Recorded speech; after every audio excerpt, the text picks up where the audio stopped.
You're listening to The Big Picture with Edwin Eisendrath on WCPT 820. All right, I am thrilled to be joined by Jonathan Katz, who's the Senior Director for the Anti-Corruption, Democracy, and Security Project at Brookings. He's done enormous work on anti-corruption work, national security, and democracy both at home and abroad. He's held positions in the government, at the State Department, at guess what, USAID.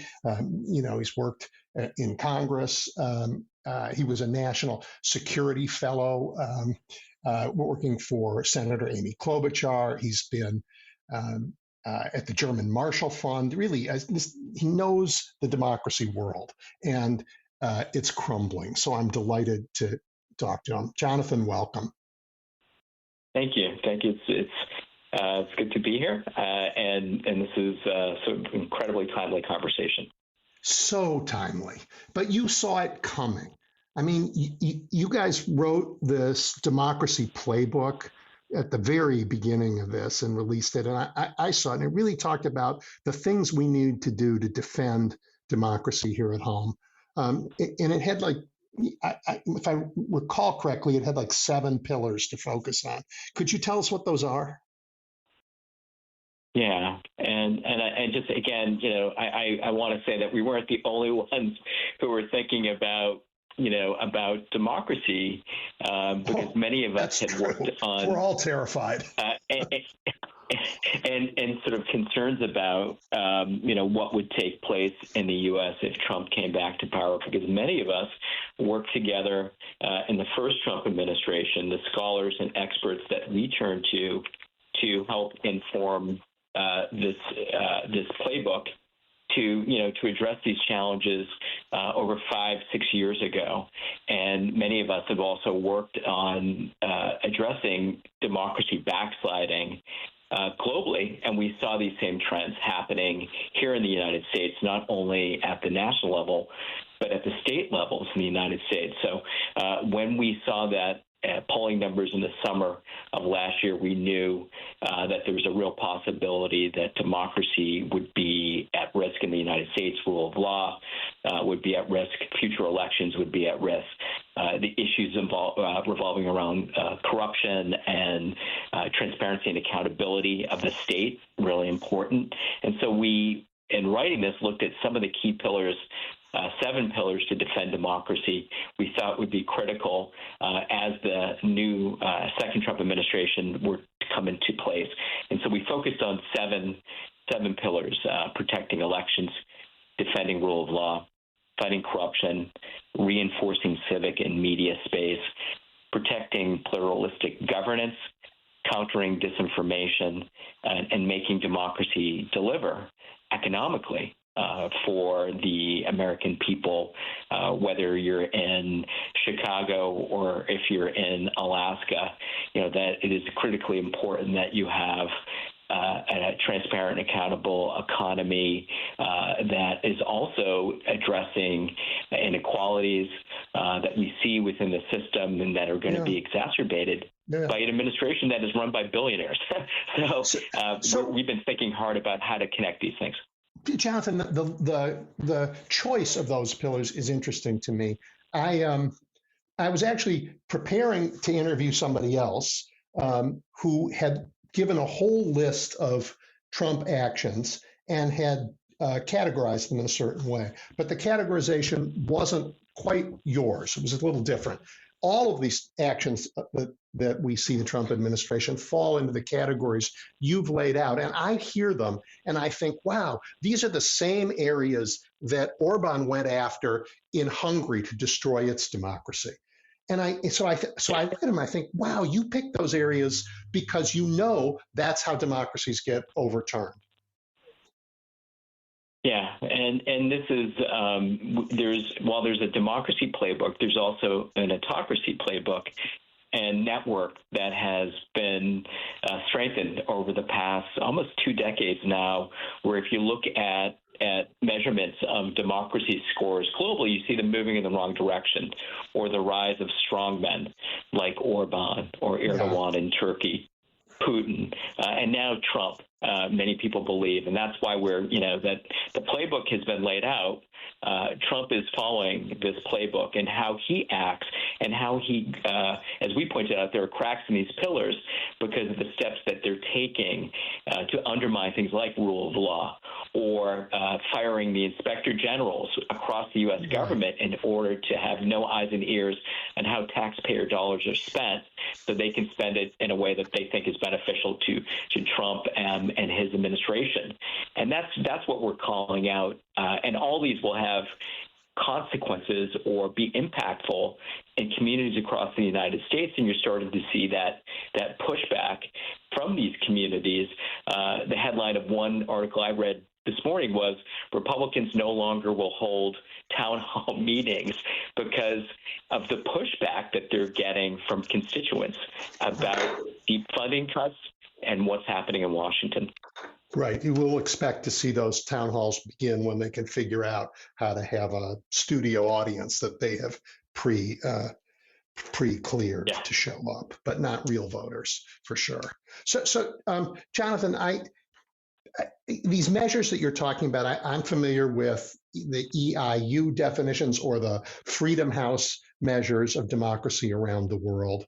And I know there are others, but they all hinge on these questions of rule of law, of respect for democratic processes. And I look at what Trump is doing, and I see it as a validation of how good democracies can be, because his efforts seem entirely focused on entrenching the power that he has so that he stays there and that his party will stay there forever. And yet the side effects of that are devastating for Americans. It almost proves that the opposite. When you actually have a functioning democracy, it has constituents and it has to deliver for them. Yeah, absolutely, and that's where we talk about that. That's our seventh pillar as well. And I think we have seen in autocracies even the economic impact of policies that dramatically affect the livelihoods of individuals within these countries, and it's largely due also to things like state capture or corruption.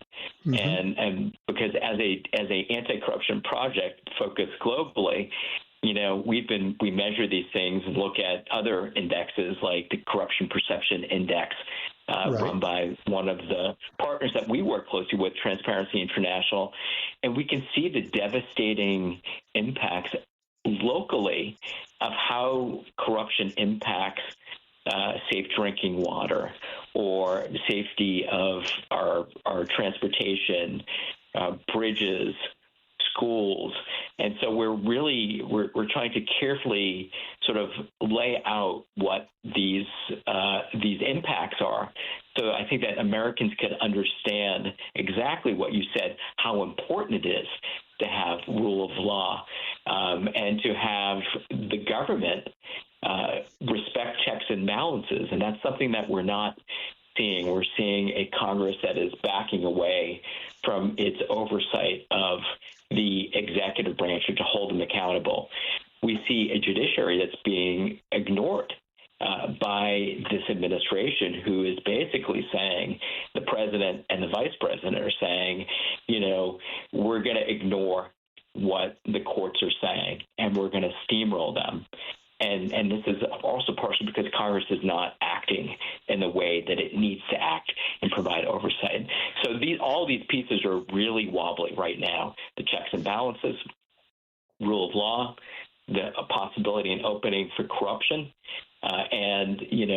It worries. It's really worrisome to see, for example, in the Department of Defense, where you see Elon Musk and others that have contracts before DOD actually getting into the books and maybe predetermining how billions of dollars are going to be spent.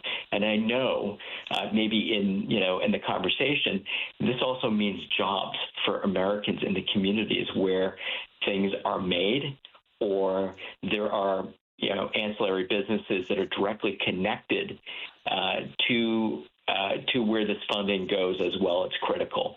And so I think it will touch everything from arts and culture all the way to if you're working for Boeing in Washington and the president decides next week that he wants to cancel a contract and give it to Elon Musk without transparent and accountability means to do so. So if you ignore the judiciary, you don't have to worry about these things. And that's what we're hearing from this administration. I mean, Americans hate corruption. Even if it is petty, they hate it in their elected officials. I live in Chicago. I mean, I am very familiar with political corruption, in the small C kind, like, give me a few $100s and I'll give you a curb cut for your driveway, which is how aldermen have gone to jail forever in this town. And people hate it. I mean, and state capture, we have it in our states all over the place. I mean, and I'm thinking particularly in the Midwest of, Ohio and here of captures of public utility commissions by the utilities they're supposed to regulate. And for people, that means you're just paying higher rates every month that you don't really need to pay to get the services that are mediocre anyway.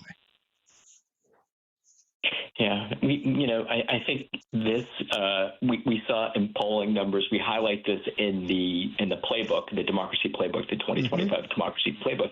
We hire these. We highlight the polling data on corruption, and you're absolutely right. Americans absolutely they know it, they oppose it, and they're concerned about it.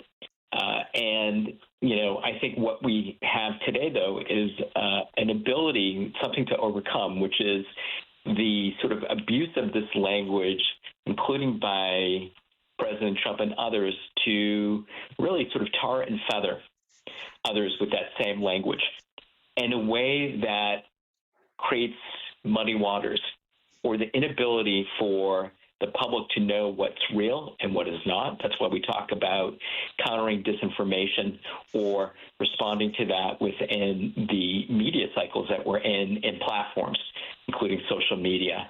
And so I think that the challenge really is to be able to break through the din, this feedback loop, but the ability to explain to the public about why your bills are high, or whether it's at the local level, but also how does the president, the things that are happening in Washington directly impact the things that people care about, and to break through, I think, a very difficult wall of information. And it's no wonder that the Washington Post this week and Jeff Bezos said, we're no longer going to do opinion pieces anymore that tackle the most difficult issues that Americans are concerned about, because I think on one hand, it's, sort of obeying and trying to please what we believe is pleasing Trump or others and sort of that piece of the political puzzle.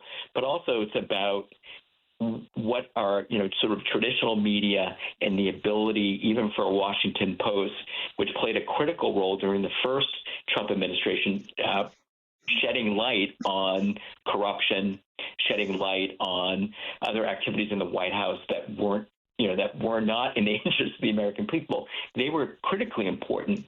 But today, even the Washington Post struggles, I think, as other maybe traditional media struggles to break through.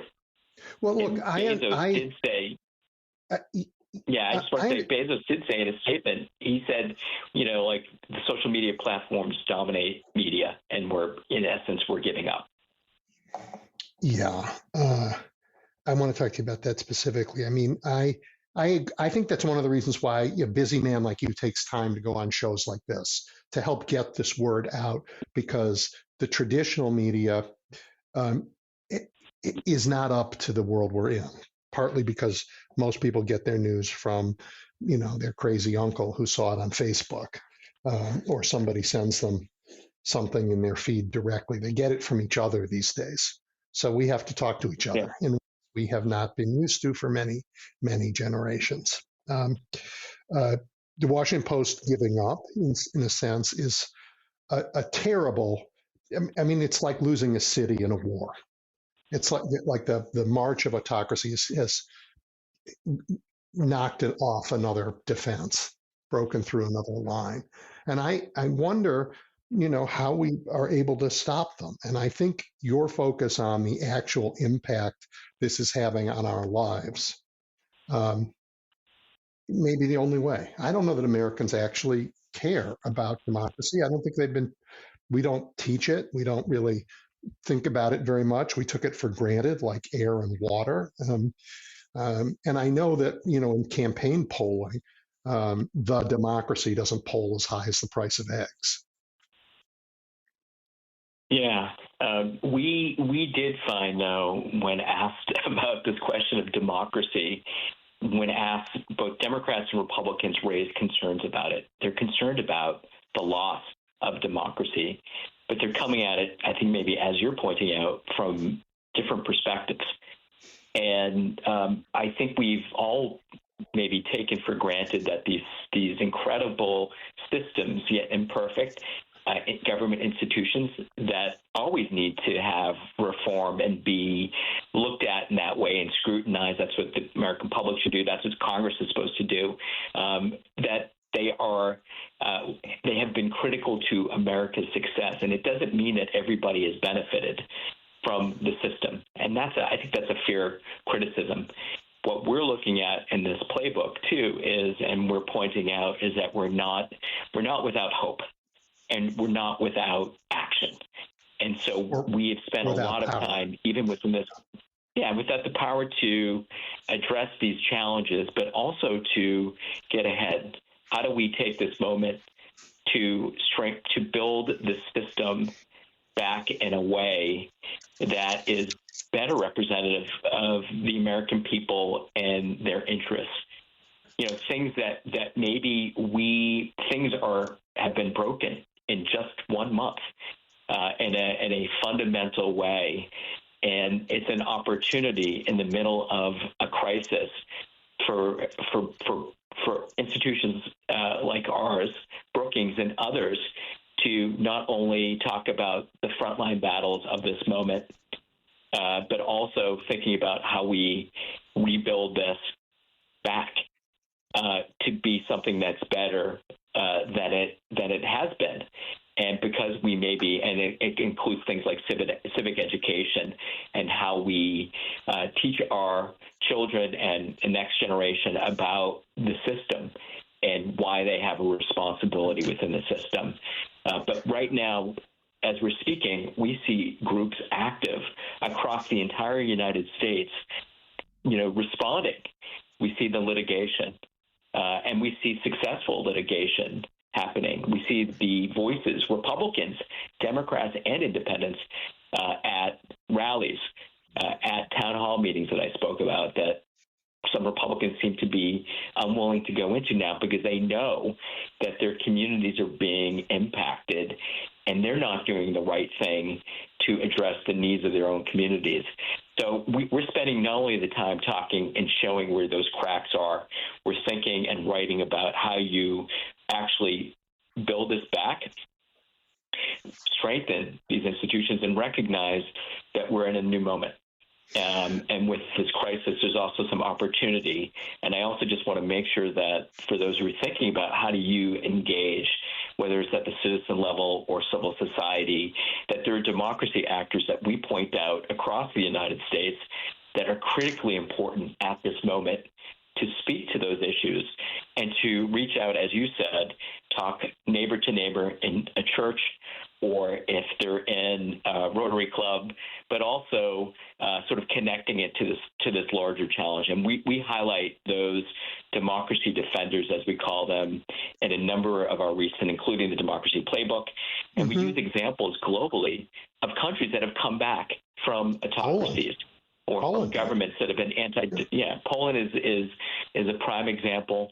But we also want to highlight that how difficult it is when the damage is done to systems and internally. It is incredibly difficult to repair that damage and then strengthen it going forward. And so I think I think we understand that this is a very significant moment for U.S. democracy, and that things may not be able to be put back together exactly the way that they were before, but we'll have to have a new American democracy. And how that looks going forward has to take into account the major cracks and the strategy that has been put in place to undermine that democracy, and how do we safeguard that going forward, understanding that there will always be somebody seeking to exploit the cracks, whether it's corruption or governance. I think we won't get to perfect, but we have to aim to be perfect. Jonathan, listening to you, what I hear is the same kind of language that was used as we were in the midst of and towards the end of the Civil War, when we knew the North knew it was going to win, that said, we can't put back together what we had. It didn't do the job, and it didn't give us the power in government to build the society we need to build and to build the democracy we need to build. We need some fundamental change. And that led to 3 amazing constitutional amendments that altered America and changed made us a more democratic country and a stronger one. The kinds of changes that we may need may require very big structural change like that. What's your thinking about? I mean, for me, I think if Congress votes, if the Democrats get control of Congress and simply vote, I guess as the Supreme Court instructed them to, that Donald Trump violated his oath of office and engaged in insurrection, then he and everybody who supported that insurrection are immediately tossed out of office, and we can pass the kinds of laws that you think we should pass in their absence. Maybe not a constitutional amendment, but big changes, including maybe eminent domain, taking of Mar-a-Lago and turning it into a research center on American fascism. I think you point out some really important things, and I think the sort of post-Civil War period is instructive on how things. Obviously, had it been Lincoln versus, had he not been assassinated, you may have seen a different set of laws and approach post-Lincoln. As you recall, that led to sort of Jim Crow, but also years of repression of different communities that took decades to overcome. 100 years. Yeah. Some of which, by the way, this administration is rolling back some of those civil rights era laws, or seeking to, and that's instructive. But I think we think of these things as sort of demands of what the public might want to see have happen. Some of them would have to be constitutional amendments, which are, I dare say, are incredibly difficult to achieve based on both Congress and then sort of states, and to move that forward. It doesn't mean that they shouldn't be discussed or put out there right now. I can think of 2 things that really should matter to Americans. They should understand this, and I think they do. One is the issue of pardon power. And I think I bring this up because I think it's tied to these 2 demands that I think Americans might get behind, which is no pardon power, no presidential immunity. Meaning that I think this president feels particularly emboldened by the Supreme Court ruling on immunity, and then understands that he has pardon power, and this is for Democrats, Republican. No president should have the ability to pardon murderers like January 6th, those that were responsible for violence that took place, and then also be able to use that and say, my administration can do what it wants to do. I'll just pre-pardon everybody. And I think Biden, unfortunately, set an example for this. So I don't think it's just Trump alone. And this is, we won't go down that full rabbit hole, but it's no Democrat or Republican, no American should have absolute pardon power that would enable them to do horrific things like, pardon a January 6th. Create a vigilante army, right? That shouldn't happen. Yeah, I mean, and that's what's worrisome, I think, for many here is that because the administration is not necessarily adhering or is butting heads with the judiciary, and whether they will comply with, what the Supreme Court or other federal courts are saying is really up in the air. I think that is largely due to the fact that Trump believes that he has immunity from what he and his administration can do.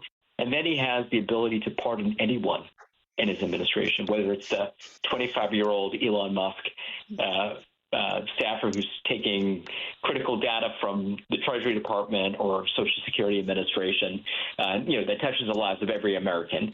And, or if it's, the head of, Pete Hegseth, they decide to give a contract to Musk that later started to be, Starlink, was it? Yep.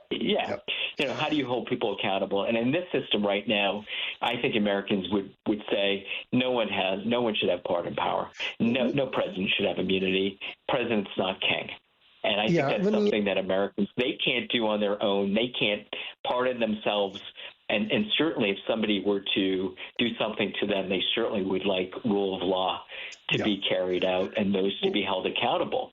About the rule of law, let me ask, do you think we need a fourth branch of government? Do you think we need to hive off the Justice Department and make it independent of the president? Because today it sure looks like the Justice Department is a coercive arm of the party in power, and it is not pursuing cases of crimes against their members, and it is hunting for cases against political opponents. This is first-rate autocratic behavior. Do we need a fourth branch? Some countries have it, where the Justice Department is independent of the president. Yeah, the independence of the judiciary, whether in the United States or any other democracy, is absolutely a critical component of both checks and balances, rule of law, and we have this, and we've had this in the United States, and it has held, but now it certainly is threatened.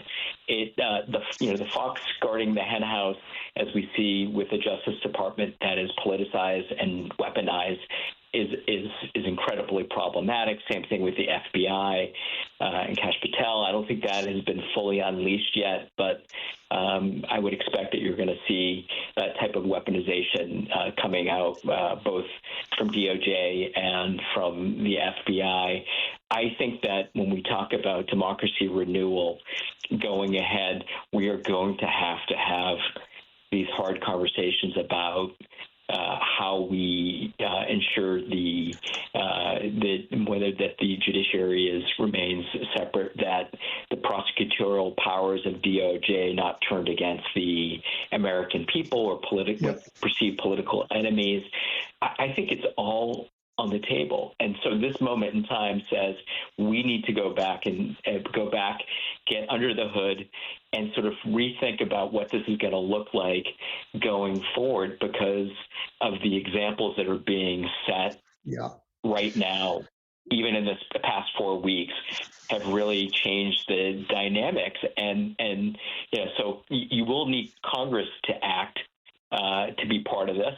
And, you may have a judiciary, as we see in other countries, that sort of rejects these changes because they support whether it's, executive powers or is more closely aligned with, an autocracy in power.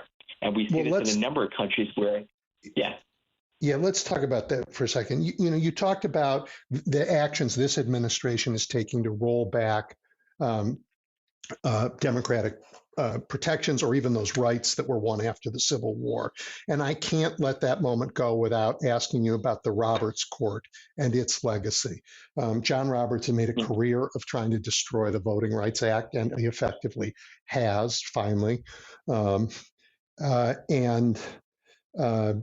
Citizens United, I think, is probably more than any other decision the one that is the reason that our Congress is not doing the job that I think the founders thought would be inconceivable of not checking a tyrant in power. Yeah, I think it's clear the court has made decisions that have enabled this moment. Whether we talk about sort of U.S. elections, the role of money in elections. Musk is a great example of what you don't want in an election. You don't want a billionaire, multi-billionaire to fund an election, use their media platform to advance policies, and then placed within the administration to wipe out sort of U.S. pillars of government that have been there for centuries, not just decades, or laws. Trample on that. Of course, the modern era now, data and data control is as important as anything else. Have access to things that he shouldn't, and then have nobody really there to hold him accountable. But the money in politics is something that we write about addressing this piece because it's corrosive. It does not level. There's no level playing field, and this is both for Democrats and Republicans alike, of really getting that money out of the electoral system. That's why we highlight as the number one pillar our elections, to ensure that they're safe, secure, transparent, and that you aren't able to use the resources to tip the balance of an election in a direction that is beneficial to that individual named Elon Musk. So it's really problematic. So the Roberts Court, obviously, there's an imbalance in terms of its approach on elections. The ruling on immunity, quite disconcerting. Yeah. So you say concerning. I'm going to say disgusting. Yeah. And of course, it certainly factors into how Trump is approaching this administration and what they're doing and why they feel they have impunity to act in the way that they're acting right now, with very little to see in response, a checks and balance to this. I think Trump thinks he can go to the courts and have the Supreme Court, the Roberts Court, affirm what they're doing. And or at least not stop it fast. We haven't seen that tested yet. Yep. So I mean, we're running out of time. I guess I think the structures of our democracy that were meant to protect us have broken. I think John Roberts is responsible for breaking them with the help of Republican money that he unleashed, and that the only thing that will save our democracy are the American people if they care to do so. And that is going to come up in the next election and the one after it, where they're going to have to turn out in numbers that overwhelm the efforts to purge voter rolls that are going on in states, and overwhelm the efforts to suppress votes that are going on in the states. That's our last chance, I think. And democracies fall. We had a great run, but we could be done. And I think it's a serious threat. And I think you think it's a serious threat, but I don't think we've told people that we mean it, that this game can be over, as it has been in other countries, and it's up to them. It's their last chance. Yeah, I think the role of Americans certainly protecting upcoming elections. We'll see. We have a couple we have governor's races in New Jersey and Virginia in this year, and then the next Court race in Wisconsin cycle that Mr. Musk has put his billions into. Yep. Yeah, and I think that these are all going to certainly be tests. I want to sort of be hopeful, because I know that we have seen this globally too, where there's been slides and where there has been the ability to, I would say, claw back democracy from the jaws of autocracy, and in countries like Poland. And I think we have to. There are still governors, mayors, and others that are pushing back. Sometimes you're right that the judicial process is so slow that the action is carried out before and sort of completed even before the judiciary responds to it. But there's been a number of wins of those, whether from labor unions or small business associations and others across the country fighting back against what's happening, what this administration is doing. So, while I know you could certainly have what I would call sort of an extinction level of that happening, or an autocracy that takes hold, a king, as he calls himself, Trump, there are a lot of levers and a lot of ways that Americans can defend their democracy, defend these pillars of democracy that we outline in the Democracy Playbook, and we see it playing out even right now. And it's only 4 weeks into this administration. It feels like 4 years already for many, and there's a lot of people being hurt by this. These are American people. I always sort of wonder how an American president comes in, the first thing that he does is harm his own people. What kind of American president makes that his number one sort of thing that he does? So I have a lot of hope. I want to end with, and hope isn't a strategy, but there are a number of people who are working on the strategy, sort of the pushback, the immediate challenges that are playing out, that are pushing on the doors of Congress to act, even though we don't see Congress acting now. And I don't believe that Republican members of Congress are willing to, at this moment, to stand up to Trump, and I wouldn't bet my money on it. So the change that people seek is going to have to come at the ballot box. That's why we spend a lot of our focus and time, including recently, on this elections piece, and we see it happening across the country, in places like Arizona, where Republican efforts to again look at suppression of ballots in places like Arizona is being pushed back by courts there as well. So it's going to take the effort of everyone and a lot of blood, sweat, and tears to really address this challenge. Well, I like you, am an optimist. I think you can be an optimist and clear-headed about the battle that you face and the consequences of losing. But I do think Americans are decent, that they like their freedom, that they look at a president who is ignoring their lives and instead posting a gold statue of himself in a video on the beach in Gaza. And they say, wait a minute, I didn't vote for that. I don't even understand what that is. But whatever it is, it has nothing to do with me. And that the job of the president has to have something to do with me.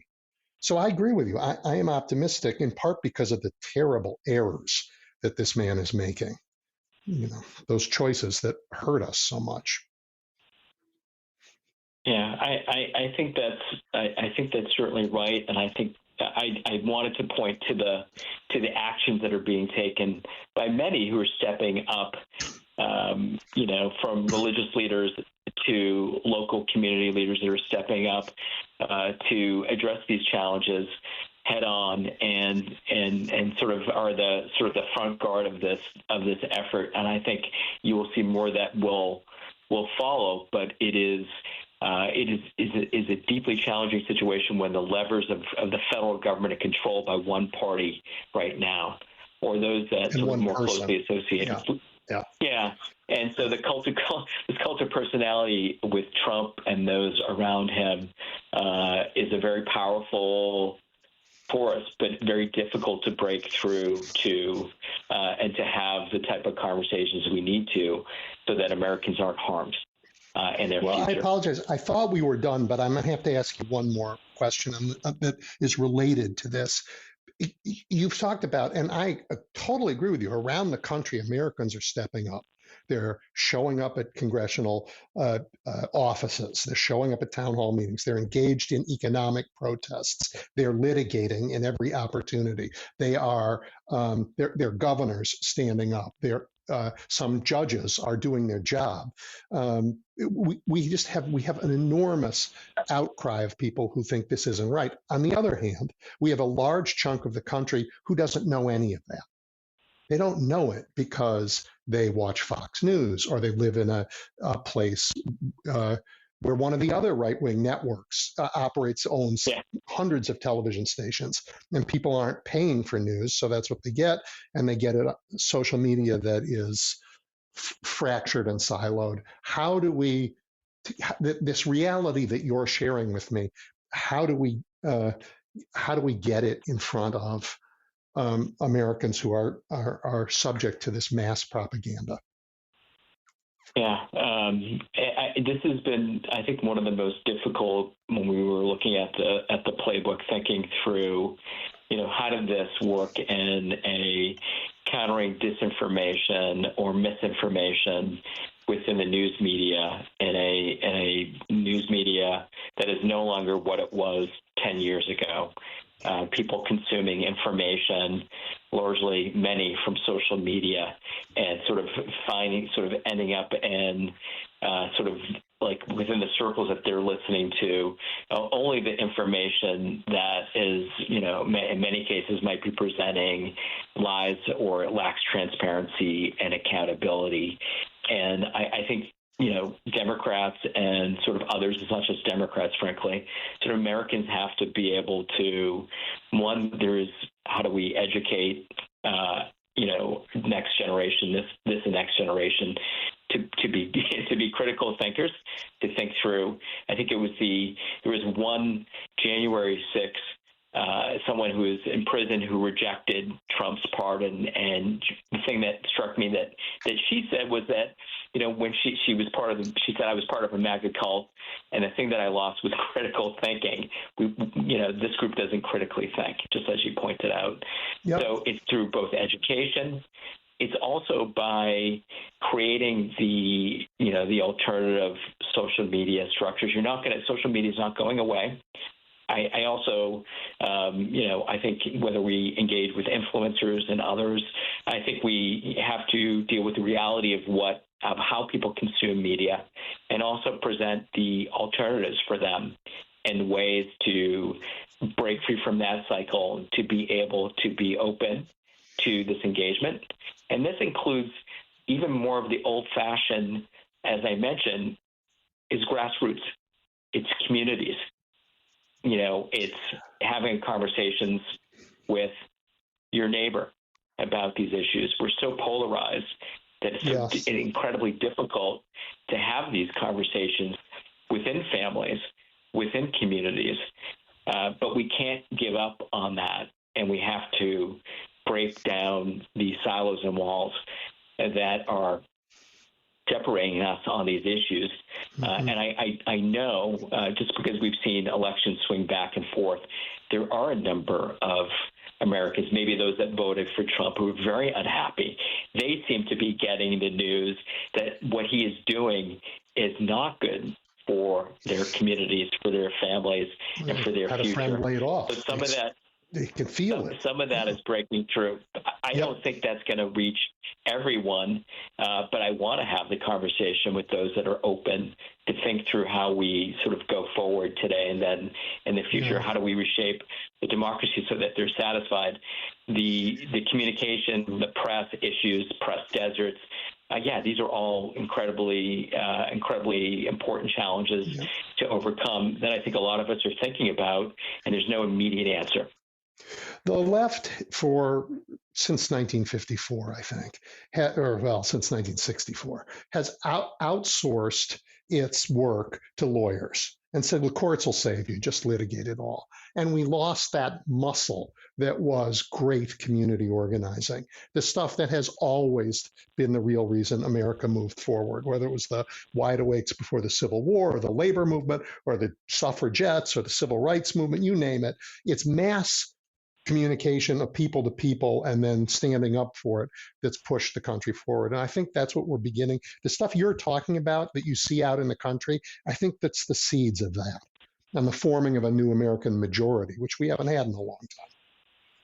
Yeah, I think sometimes looking for answers in Washington, where I am, isn't necessarily the answer. I think we're going to get we're going to have to learn from what's happening across the country to better understand how to move forward.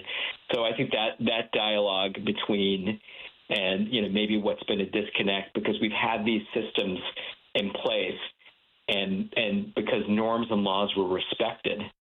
Not always. I can name a number of scandals and things that when I was a congressional staffer that we provided oversight. So I know, and you do as well, and it's not perfect, but because the pillars, and I hate to sort of go back to these, are cracking or crumbling in some ways, in such a profound way, this is the moment that you're looking at, and a new American democracy. But if it's written in Washington alone, I think it misses some of the challenges and problems that people have felt from Occupy Wall Street to Black Lives Matter to the movements that you've talked about, before. And I think we're all trying to we all have this muscle memory. It's somewhere back there, but we have to fight for it. All right, that's the last word. Jonathan Katz is the Senior Director of the Anti-Corruption, Democracy, and Security Project in Government Studies at the Brookings Institute. He is, as you heard, deeply thoughtful about the current problems in our democracy and the steps we need to take to fix them. Jonathan, thank you for your time. Yeah, absolutely. It was a pleasure to speak to you.